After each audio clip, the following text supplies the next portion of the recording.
Isa siyang racketeer, manunuba, at isa ring illegal recruiter. Marami siyang dito sa Metro Manila. At ang binibiktima ng karumal-dumal na ay mga menor de edad na babae. Isa sa mga batang na biktima niya ay anak ko. Kailangan makaganti ako sa halimaw na yon. Bahala na kami dun. Saan ba siya madalas? May kargada ba yon? Nagdadala ba na mahaba yon? Saan namin siya matatagpuan? 16,000 ho yan.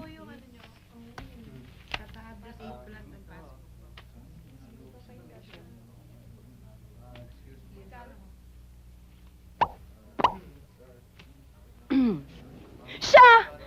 Kuya, yan yung naloko sa akin. Siya yung recruiter na kumuha ng 16,000 ko. Hoy! Ayop ka? Ikaw pala yung tumangay sa kapatid ko ng 16,000? Pinakakuha mo ng trabaho sa Japan? Tapos sinakbuhan mo? Wala ko kinalaman sa Japan na yan. Ano ako? Sinungaling! Kuya, pinahiya niya ako. Pinaghubad ako. At pinaglaruan yung... Nakita niya? Walang iya ka, nauna ka pa sa akin, ako yung kapatid? Ha? Ngayon, ibalik mo yung 16,000 na kinuha mo! Ano na yung 6,000? Kaya! Ay! Sandali lang! Ay! Sandali lang!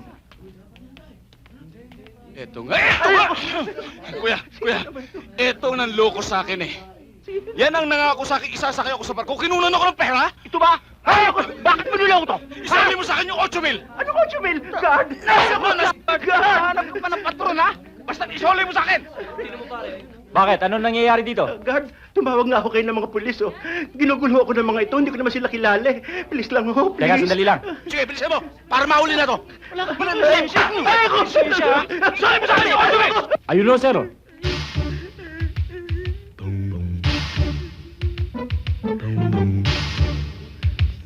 Ito talaga. Ano nangyayari dito? Ninakawan ka, no? Dahil ka. Naku, hindi ho, sir. Ako ay naririto, minding my own business. Ah? Bigla na lang ko silang dumating dito. Pinagsampal ako, pinagsusuntok ako, kinuha lahat ng pera ko. At ang sabi pa nila, ako daw ay illegal recruiter. Aha! Illegal recruiting! Ay, ay, Tinangay sa akin, 16,000. Sa akin 8,000! Estafa! At hindi lang ho yan! Ng aking kapatid! Attempted. Sumama ka na sa akin. Halika na. ito mo na ako sandali. Kulong nyo na sa kural yan! Ang bibigat ng kaso mo, ah. Illegal recruiting, estafa, attempted. Naku, sir, hindi ho totoo yan. Baka ho napagkamalan lang nila ako. Anong napagkamalan? Eh, ang dami-daming testigo. Mahina ang 3 taon sa'yo.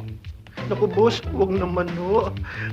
Mahina pa naman ng business ngayon. Magbago ka na! Taba! Bakit? Ano ba ang business mo? Laging ho, sir. Bawal yun ah. Illegal logging. Another 5 years. Naku, sir, baka naman ho, pwede nating maayos ito, oh. Ayusin na lang po natin. Aba, sandali. Anong akala mo sa akin? Alagad ako ng batas. Abay, dagdagan po At natin. kahit dagdagan mo pa yan, Eto pa. kukunin ko na yan. Sige, sibat na. Ako, salamat ho, sir. Salamat Ah. ho. Galing ako dun sa sinasabing produksyon ni Director Joey. Oh, Yan! Coffee! At nakausap ko ang Vice President doon. At itong sasabihin ko sa inyo, napakagandang balita. magandang balita? Sigurado matutuwa kayo. Bakit ano yun? Ano yun? Teka muna, magkakape muna ako. Si Ray naman, binibitin pa kami, nakakainis. Ano nga? Sige na, ano yun? Ano yung magandang balita sa akin? Ayoko nang binibitin, no? Okay, okay. Sabihin ko na kung ano yung magandang balita.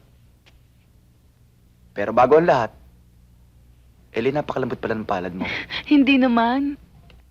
Ang kinis-kinis. Nagbobola ka naman eh. Ang palbo.